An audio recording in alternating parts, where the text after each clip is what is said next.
Kaixo, ongi etorriak. Zatikiak zenbaitetan baliokideak izaten dira, eta beste batzutan ez. Ez direnean baliokideak jakin behar dugu zeinen handiagoa eta zen txikiagoa. Eta hortarako aldaeraketa hori egiteko eskema hau jarraitu dezakegu.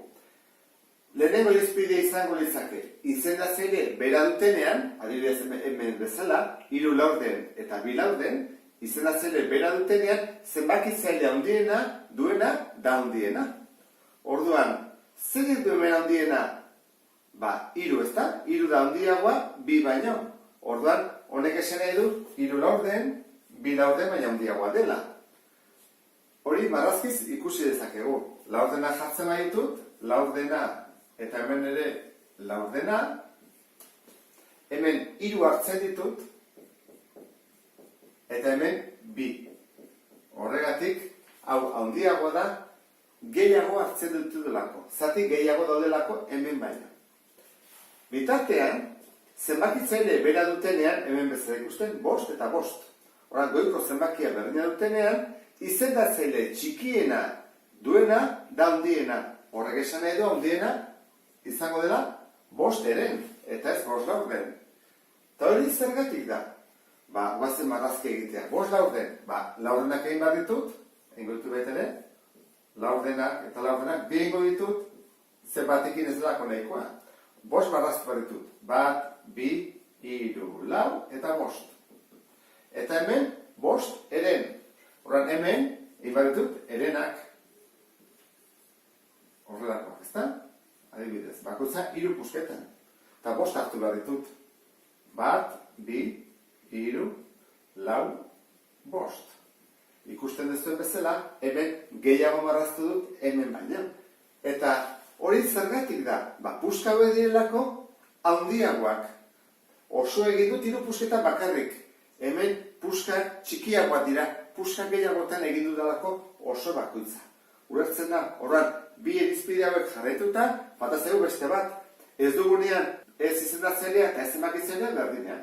Izendatzailea eta zenbakitzailea desberdinak dituztenean. Hora, 3 bosten, 2 eren, 6 eren bat, 8 hamarren, horrekin zer egin behar dugu? Irizpide hau izango litzake. Izendatzaile bereko baliokideak jarri. Orduan, hemen dugu 5, 3, 6, 10. Jarri behar diegu denei multiplo komun txikiena, MKT. Eta biderik erresina da hartzea zenbakia handiena duna. Hau, 10, ezta?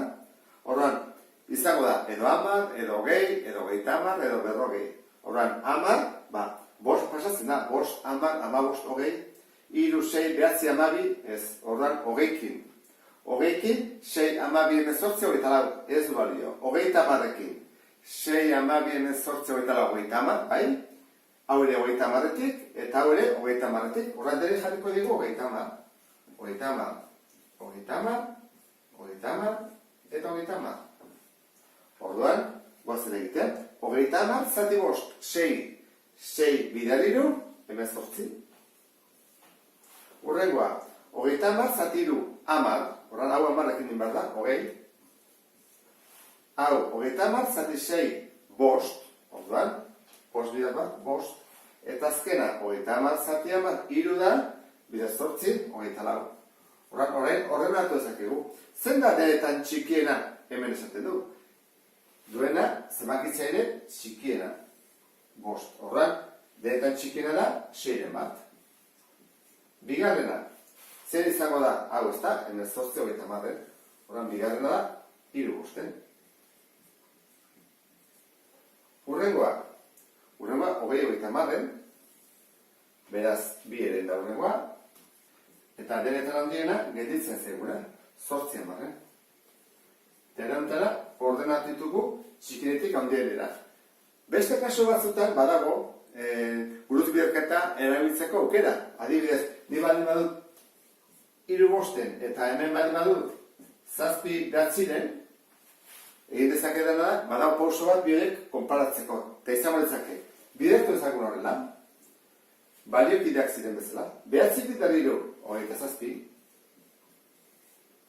5 bidar 7, 35, zen handiagoa, 27 edo 35, 35, orduan, eskubiko zatekia handiena, Hora jarriko dugu horrela. Eta zati jartzen dugu horrela? Eskubia eta zezegoruz, zenbaki handiagoa. Eta ezkerrakoa da txikiagoa. Eta horrekin bukatuko nuke zati hau. Beste bat arte, agur.